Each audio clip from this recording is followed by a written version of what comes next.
Hello বন্ধুরা, কেমন আছো তোমরা সবাই? আশা করি ভালো আছো। আমাদের বাড়িতে দুজন নতুন সদস্যের আগমন হয়েছে। এক হচ্ছে আমাদের রসগোল্লা আর এক হচ্ছে আমাদের এই ছোট্ট পান্তুয়া।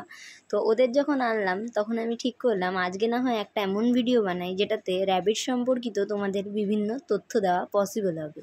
তো তোমরা যেমন দেখে এসছো যে র্যাবিট যেই সব জায়গায় বিক্রি হয় সেখানে র্যাবিটদের কলমি শাক, বাঁধাকপি পাতা ইত্যাদি ইত্যাদি নানা ধরনের শাকসবজি ফলমূল খাওয়ানো হয়, কিন্তু এদের মধ্যে সব কিছু কিন্তু র্যাবিটের জন্য সেফ না।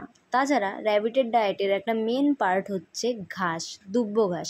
হ্যাঁ, র্যাবিটকে 80% দুব্বো ঘাস আমাদের দিতেই হবে, তা না হলে আমাদের র্যাবিটের বাচ্চাগুলো বা র্যাবিট মানে বড় র্যাবিটও অসুস্থ হয়ে পড়বে এবং পেটের নানা রকম সমস্যা ওদের দেখা দেবে।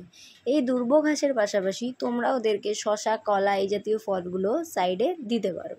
সেকেন্ড, আমি বেশিরভাগ লোককে দেখি যে র্যাবিটকে সবসময় খাঁচায় বন্ধ করে পোষে, কিন্তু এটা কিন্তু ঠিক নয় বন্ধুরা। তোমাদের যদি কেউ সবসময় খাঁচায় রেখে দেয় তোমাদের কেমন লাগবে বলো?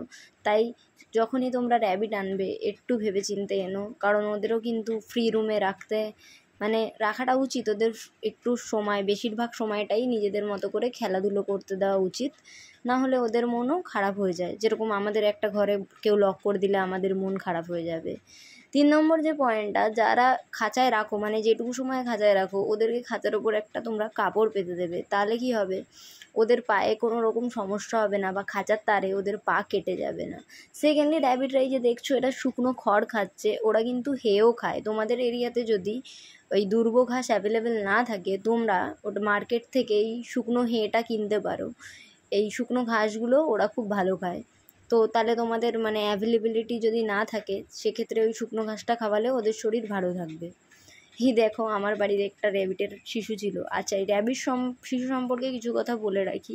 বেশিরভাগ লোকেরই দেখবে র্যাবিটের শিশু 20 দিন বয়স হয়ে যাওয়ার পর এক্সপায়ার করে যায়। এর কারণ হচ্ছে 20 দিন হয়ে যাওয়ার পর মা এদেরকে ঠিকঠাক করে দুধ দিতে চায় না, এবং এই দুধ যখন ওরা ঠিকঠাক পায় না, সেই দুধ না পাওয়ার অভাবে এই শিশুগুলো অনেক সময় মারা যায়। তো তোমাদের র্যাবিটের বয়সও 20 দিন হয়ে গেলে একটু লক্ষ্য রাখবে এবং দেখবে ওরা যাতে দুধ ঠিকঠাক পায়। লাস্ট একটা পয়েন্ট যেটা হচ্ছে, র্যাবিটের কিন্তু নখ বড় হয়ে যায়, তাই যখন ওদের নখ বড় হবে এই জাতীয় নেল কাটার দিয়ে তোমরা ওদের নখ একটু ক্লিপিং করে দেবে, তাহলে তোমাদের র্যাবিটেরও সুবিধা হবে। আজকের ভিডিওটা এইটুকুই। পরের দিন আবার অন্য কোনো এক টপিকে তোমাদের সাথে গল্প করতে আসবো। টাটা।